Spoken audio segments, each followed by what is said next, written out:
3, 2, 1, start. Mr. Deputy Chairman, I have no hesitation in lending my full support to the resolution which has been moved in the House. This resolution is very timely and the government will be well advised to take into consideration the various factors which the mover has already enumerated in support of his resolution. Sir, as this House knows very well, the government always has thought it necessary to come out with a statement of policy regarding the control and planning of economy at the beginning of every plan. The first plan was preceded by the Industrial Policy Resolution of 1948, and when experience was gathered during the working of the first plan, the government thought it necessary to come out with another resolution again on industrial policy in 1956, and at that time it was stated by the government that that resolution had become necessary because of the experience that was gathered during the working of the first plan. Similarly, we are now on the threshold of the 10th plan, and it will be necessary for us to consider again the industrial policy of the government in the light of the experience that we have gathered during the second plan period.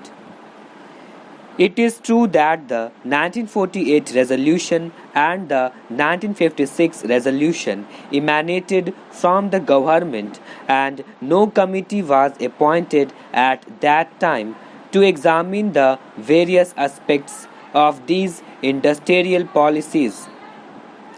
But we must also remember that the entire responsibility for the formulation of the 9 plans was taken by the government itself. When we are on the threshold of the 10th plan, responsible government spokesmen and even the President have expressed the desire that all the various elements of the nation should combine together at the very outset to apply their minds to the formulation of the 10th plan, and that cooperation from all sections is welcome by the government. When various sections of the community are trying to apply their minds to the problems of the 10th plan, it will be necessary for the country to know exactly what should be the industrial policy, what should be the economic policy that should govern the formulation of the 10th plan. It is because of this that this particular problem should not be left to be tackled by the government alone. It may be argued that the 1956 resolution is fairly clear and nothing has happened during the second plan period so far which requires any re-examination of this problem. I respectfully beg to differ from that position. Enough had happened during the second plan, and even so far which might make it necessary that we should re-examine the 1956 resolution. The Reserve Bank year after year has drawn attention to the fact that the savings of the community are not keeping pace with the requirements of the economy.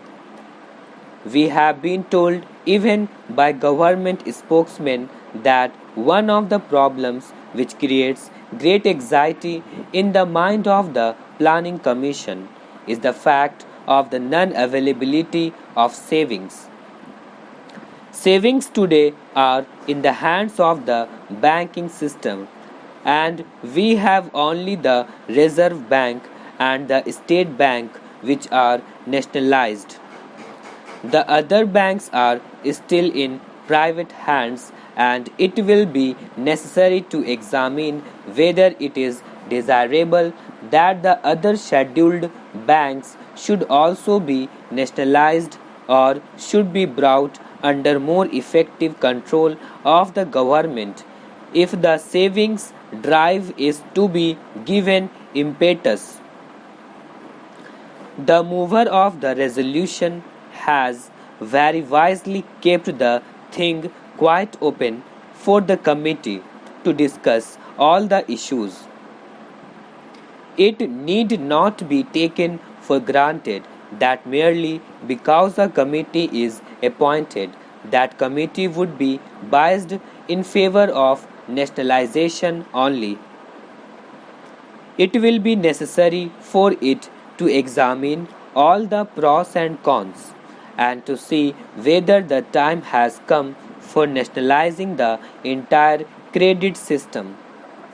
This House and the other House have already discussed the LIC investment policy, but the comments in both the Houses as well as in the public make it quite clear that that investment policy also is still not quite clear.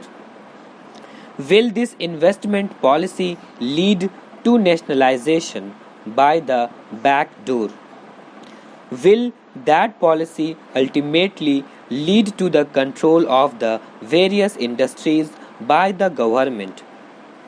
Will it lead to a greater participation in the profits that the economy as a whole has created? These are the problems which exercise the mind of the public. This committee will have to go into that aspect also and evolve a consistent investment policy not only with reference to the LIC funds but also with reference to the other funds that are at the disposal of the government and which can also be utilized for productive purposes. This committee should also tap some other sources of financing our 5-year plans for the development of our country.